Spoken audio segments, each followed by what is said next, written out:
Alrighty, welcome back everyone. We just talked about some of the big week one questions, and Anthony had one over here. And the two games that I tend to circle as possible contenders to be an upset the first week is a week zero game. Technically, I think that Georgia Tech Florida State game is just a little bit sketchier than people are letting on. And with all of the different factors, I think that one could get interesting. And then North Dakota State playing Colorado is not going to be an easy one. I understand that Colorado should win, but at the end of the day, that is a hard-nosed team that knows how to play really good football, so it's going to be really interesting to watch that. I think West Virginia has a shot, but I wouldn't necessarily bet on it if I were you. But let's get into segment 2 here, and let's talk about the 12-team playoff, because right now it's 12 teams, a 5+7 format with 5 auto bids, 7 at-large bids, and that goes through 2025.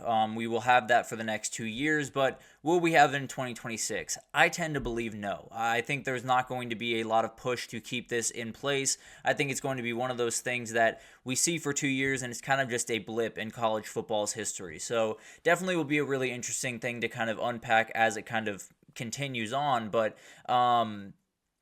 yeah, I mean Georgia absolutely could get upset if Clemson can come out absolutely cooking. I just tend to believe Carson Beck is going to be on too high of a level for that defense to be able to stop him week one. But will absolutely be really really interesting to watch that game. But I think the playoff is one of those things where you get into it, and when you start talking about all of the different things that have gone into the expanded playoff, you have so many different entities fighting for so many different things and coming from pretty much every single direction. And you have about 10 different FBS commissioners and Notre Dame's athletic director that are a part of this kind of commission that has built up the college football playoff into what it is. They made it the 4-team, they've made it the 12-team, and likely in some time will make the 14 or 16-team playoff. So it'll be really interesting to watch all of this unfold. But the way I look at it when you go into this year is, I've said this before on this show, I believe, where I tend to believe this is maybe the most important selection Sunday in the history of the playoff, and maybe in the history of the sport, because when you look into what could happen on the other side of it, there are so many different ways this could go. Where let's just say Ole Miss is 9-3 at the end of the season, and you have Kansas State at 10-2, and Kansas State gets in over Ole Miss. SEC people are going to be mad. There's no two ways about that. They are going to say that their conference is so much harder, that it's so much tougher, that 9-3 in their conference is way better than 10-2 in the Big 12. I wouldn't necessarily argue with that, but this is a reality that definitely could happen, and if it does, they're going to walk into that room with ESPN and with all the other people that, make decisions in this sport, and it's not going to go well for these smaller schools. I understand everyone is, represented here. They have all 10 FBS commissioners.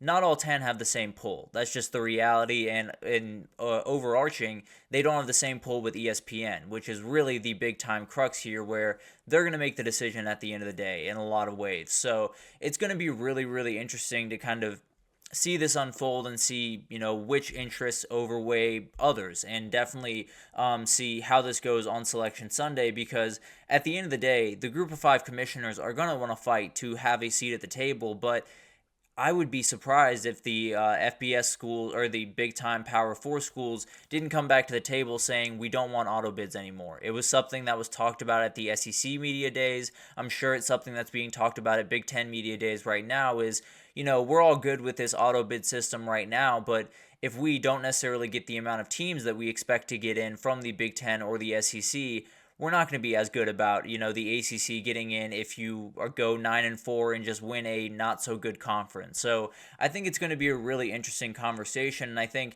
there's a reality where a 9-3 Bama misses out to a 10-2 Oklahoma State or a 10-2 Miami, and you have kind of a interesting conversation in those rooms where you don't obviously want to, totally kneel to the SEC and the Big Ten and give them as many teams as they want into this thing, but you also don't want to jeopardize the future of this playoff, and the future especially of the group of 5 in the smaller conferences being able to be a part of it. So I think that's the biggest thing here is you're kind of fighting between a rock and a hard place. You're not necessarily in a position where you can allow all of the teams that, you expect to be in, like the big time Big Ten and SEC teams. You can't just let all of those teams in and hope that everything is just going to work out perfectly.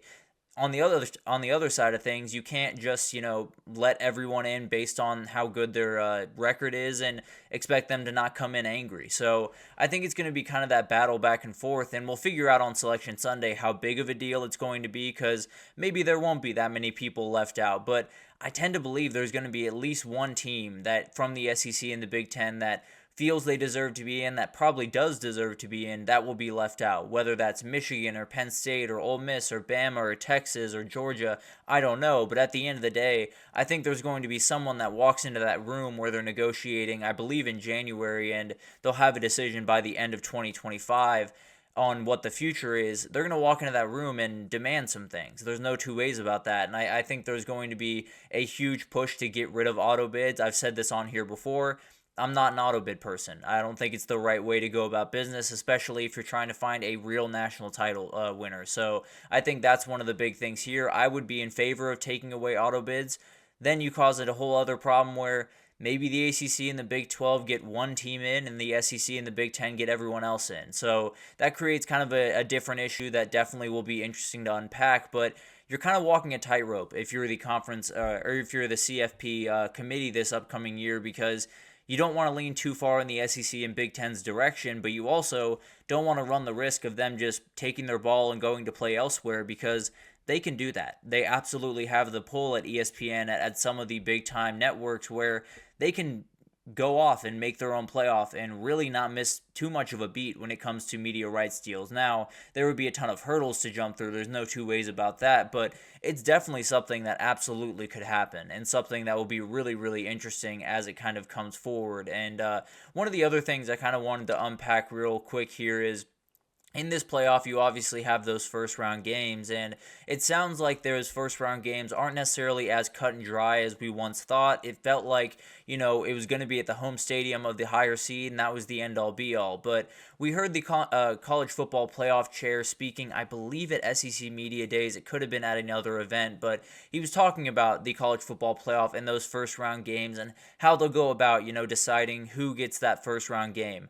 I thought it would just be the higher seed. It sounds like it's going to be, how many hotels do you have? How many facilities do you have? Do you have the ability to host everything that you need to host in that city?